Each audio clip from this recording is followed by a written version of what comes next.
Ang ipapakita ko ngayon ay ang pagluluto ko ng yung nasa taas. Ayan. So, pasensya na kayo kasi minsan hindi ko alam kung anong mga pangalan ng mga niluluto ko. Basta niluluto ko lang. Ayan. So, ayan. Sinali ko na tong pag-iinarte-inarte ko. Ayan. Then, tara, go! Magluto na! Oh, ito na guys. Magluluto na tayo ng Taiwan food. So, hindi ko sure ang pangalan nito ha guys. Basta tinatawag nila yan Chai Pao Kueh. Yan, Chai Pao Kueh daw. So, ayan, meron siyang nakalagay siya sa plastic. Then, yung ano niya is may dahon-dahon. Ganyan. So, malambot yan. Nilagay ko sa freezer para matigas. Kasi, alam nyo, pag hindi nilagay sa ref of freezer, masisira kasi yan. 2 weeks na yan sa ref. Kung sa taas lang din yan, sa ref din, masisira din siya. Oo, kaya nilalagay ko sa freezer. Then, bago ko yan lutuin naman, microwave ko muna siya ng mga 3 minutes kasi matigas. Para pag luto ko ay madali. So, dyan, nag-init na ako ng mantika. Then, ilagay ko muna guys yung tatlo. Hindi ko siya pwedeng ilagay lahat kasi alam mo yan, lumalapad yan pag luto na siya. So, hindi maganda kasi baka magdikit-dikit, no? Magdidikit-dikit yung lahat. Kaya, tatlo-tatlo lang muna. So, ayan na. Ganyan siya. Ganyan pinalabasan yan. Yan. So, tinakpan ko muna yan. Takpan ko muna. Para maluto talaga siya. Pati yung loob niyan kasi may, yan sa loob, may karne. Oo. Minsan, gulay lang. Yan. Ganyan yung tsura niya. Then, ayan na siya. O, luto na yun. Ang ganda, no? Yan, din lutuin ko pa ulit yung tatlo. Ayun, niluto ko pa ulit yung tatlo. Then, ito naman, guys, ang tinatawag na Okinawa spinach po yung kanina. Okinawa spinach yan. Nakalimutan ko rin yung pangalan niya dito sa Taiwan. Ang hirap ng nila. Yan. Akala ko dati para siyang halaman. Pala siya? Gulay. Gulay dito sa Taiwan. Gigisa lang yan siya sa luya, guys. Luya. Then, ang ginagamit dyan na mantika is mayo.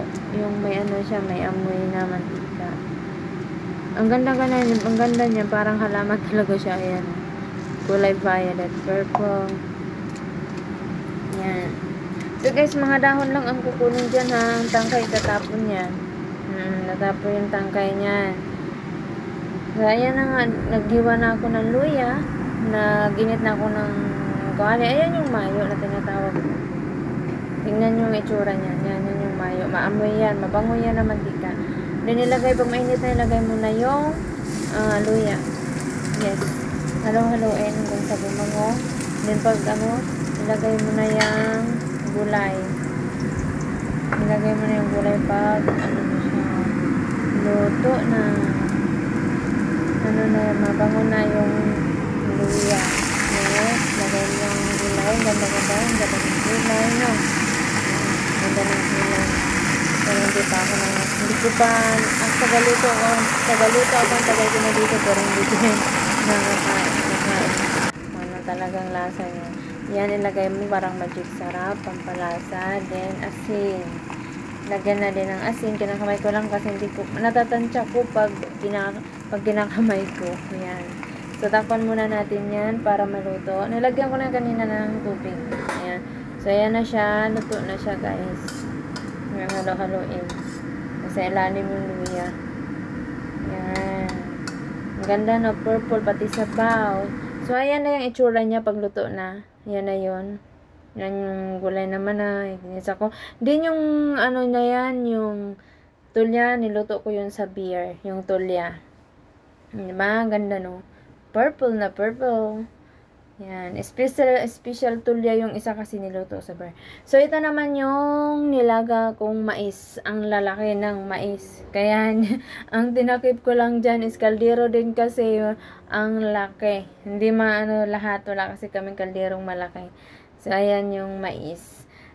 Yan, hindi ko yan inasinan guys. Ganyan lang yan siya. Niluluto ang mais dito is 15 minutes lang. Depende sa malaki niya.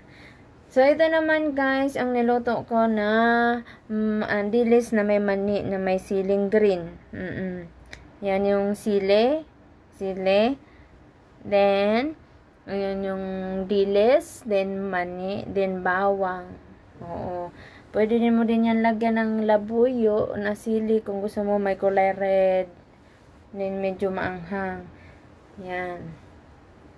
So, pagluto niyan guys ha, i-deep fry mo muna yung dilis na yan ha. I-deep fry mo muna. Then, tsaka pagkatapos mo i-deep fry, hanguin mo muna. Lagay sa platito, then bawasan mo yung mantika. Then, ilagay mo, igisa-gisa mo yung bawang.